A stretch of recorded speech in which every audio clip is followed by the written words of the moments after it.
Now that we have a theoretical understanding of design as a discipline, let's focus on a core topic: what is user experience?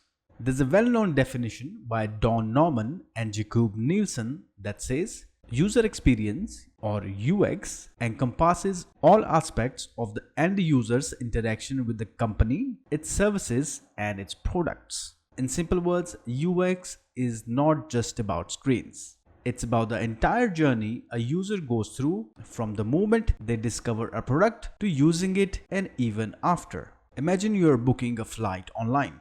The speed of the website, the clarity of search results, the ease of payment, and even the confirmation email you get after booking. All of this is a part of user experience. But UX doesn't stop here. It also includes how the user feels emotionally, where they are when they're using your product, what device they are on, and what goals they're trying to achieve. As Hazansel and Transiski puts it, UX is about the user, the context, and the system in use. Think about someone ordering food through a delivery app.